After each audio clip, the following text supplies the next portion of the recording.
Set किसके regarding regarding mindset आपके product के रिगार्डिंग, माइंडसेट आपके बिजनेस के रिगार्डिंग, माइंडसेट सेलर के रिगार्डिंग, सेलर के रिगार्डिंग, माइंडसेट कंपनी के रिगार्डिंग।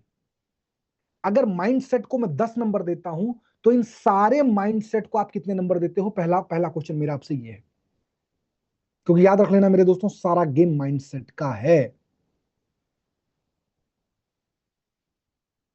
सारा गेम माइंडसेट का है मेरे दोस्तों। आपका माइंडसेट ग्रोथ माइंडसेट वाला है या आपका माइंडसेट फिक्स माइंडसेट वाला है? इसका पिक्चर ले लेना, बहुत इंपॉर्टेंट है। आपका माइंडसेट कौन सा है? बहुत इंपॉर्टेंट है। पहला, नेक्स्ट वन, पहला पहला चेकलिस्ट, चेकलिस्ट आपको दे रहा हूं मैं। इस बिजनेस को डेवलप करने के लिए कौन कौन सी चीजें होनी चाहिए मेरे दोस्तों? जितने भी दुनिया के बेस्ट क्लोजर हैं, दुनिया के जितने बेस्ट क्लोजर, चैट ऑफ करके पूरा फोकस इधर करो। जितने दुनिया के बेस्ट क्लोजर हैं मेरे दोस्तों, next backbone team,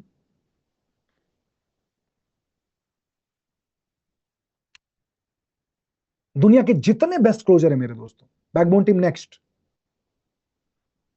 focus. Second point, अपने बिलीफ सिस्टम को मेरे दोस्तों, बिलीफ सिस्टम क्या, कल मैंने आपको बताया, 100% बिलीफ प्रोडक्ट पे, कंपनी पे और अपनी खुद की एबिलिटी पे, खुद की योग्यता पे मेरे दोस्तों। अगर खुद का बिलीफ सिस्टम आपका मजबूत है ना, तो आप दुनिया के सबसे बेस्ट क्लोजर बनोगे। और याद रख लेना मेरे दोस्तों, आपके बिलीफ में जरा सा भी आपको डाउट आया, बिलीफ में 100 से 99 हुआ ना, चाहे प्रोडक्ट के बारे में, चाहे कंपनी के बारे में, चाहे खुद की एबिलिटी के बारे में, तो लिख के ले लेना, क्लोजर आप कभी नहीं बन पाओगे। वो 1% वैसा ही है, मान के चलना मेरे दोस्तों, जिस 1% से बच्चा एग्जाम में फेल होता है। वो 1% वैसा ही मान के चलना मेरे दोस्तों, जो 5 सेंटीमीटर से वो धावक पीछे रह जाता है। वो 1% वैसा ही है जैसे क्रिकेट में 1 रन से व्यक्ति हार जाता है। वो 1% वैसा ही है। आपके बिलीफ को कभी दाग नहीं लगना चाहिए, याद रख लेना मेरे दोस्तों, आपके बिलीफ को कभी दाग नहीं लगना चाहिए। Next, communication. 10 में से अपने आप को कितना नंबर देते हो आप? अगर मैं कम्युनिकेशन को 10 नंबर देता हूं तो 10 में से कितना नंबर अपने आप को देते हो? क्या हमेशा इस बात की क्लैरिटी रहती है क्या बोलना है, कब बोलना है, कैसे बोलना है? क्या इस बात की क्लैरिटी है आपके अंदर? क्या आपके कम्युनिकेशन में ये चीजें आ रही हैं? ध्यान से सुनना मेरे दोस्तों, ध्यान से सुनना इस बात को। और जहां जहां काम करने की जरूरत है वहां काम कर लेना। मैं फिर से बता दूं, भूतो भविष्य तो ऐसा ट्रेनिंग मैंने नहीं डिजाइन किया था पिछले 7 सालों में जो 7 दिन आप अटेंड कर रहे हो। ये पहली बार है, क्योंकि मुझे लगा इसकी सबसे ज्यादा जरूरत अभी आपको है, क्योंकि हम 3x में भागने वाले हैं, 3x के स्पीड से हम भागने वाले हैं। इसलिए मैं ट्रेनिंग 7 दिन का अलग से डिजाइन किया हूं आप लोगों के लिए। कम्युनिकेशन मेरे दोस्तों, कब बोलना है, क्या बोलना है, कैसे बोलना है, अपनी बातों को कब रखना है, किसके साथ रखना है, कैसे रखना है, प्रेजेंटेशन कब देना है, किसको देना है, कैसे देना है, फॉलोअप कब करना है, कैसे करना है, किसके साथ करना है। ये आप अपने आप को 10 में से कितने नंबर दे रहे हो? और देखो, ये क्यों नंबर दिलवा रहा हूं, क्योंकि आपको पता चलेगा कि कौन से एरिया में आपको कितना काम करना बाकी है। नेक्स्ट वन, फोर्थ पॉइंट जो सबसे इंपॉर्टेंट है मेरे दोस्तों, नीड एनालिसिस। याद रख लेना, एक्चुअली में यहां पे 2 पॉइंट है। Understanding the customers real pain before presenting solutions. मैंने 2 शब्द यहां पे दिया है। कस्टमर का रियल पेन जानना बहुत जरूरी है मेरे दोस्तों, और बिफोर प्रेजेंटिंग सॉल्यूशंस। आप डेमो प्रेजेंट कर रहे हो,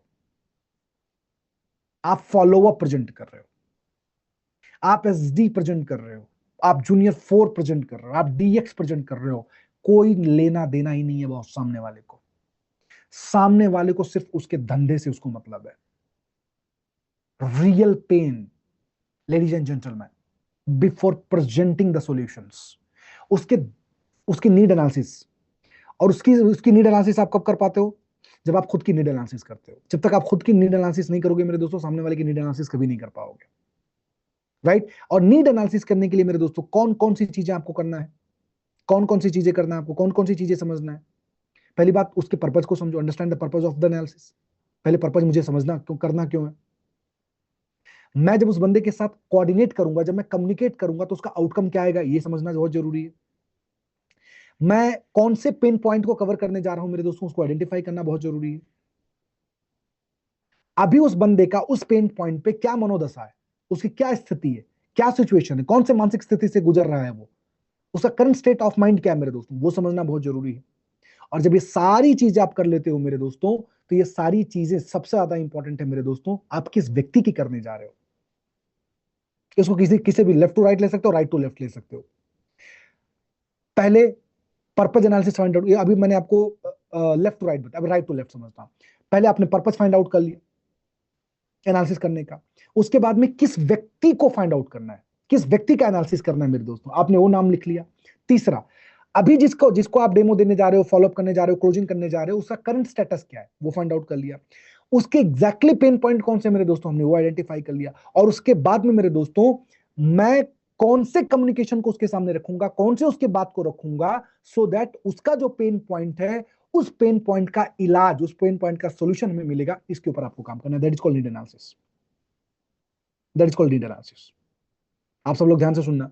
आप लोग डेमो करने जा रहे हो, फॉलोअप करने जा रहे हो, आपके प्रोडक्ट से सामने वाले को कोई लेना देना नहीं है। सामने वाले का लेने देना, सामने वाले का क्लोजिंग सिर्फ इस बात पे आती है मेरे दोस्तों, कि वो बंदे को आपको बैकअप मिल रहा है या नहीं मिल रहा है।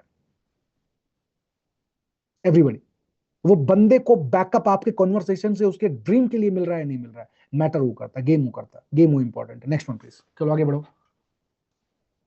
ट्रस्ट।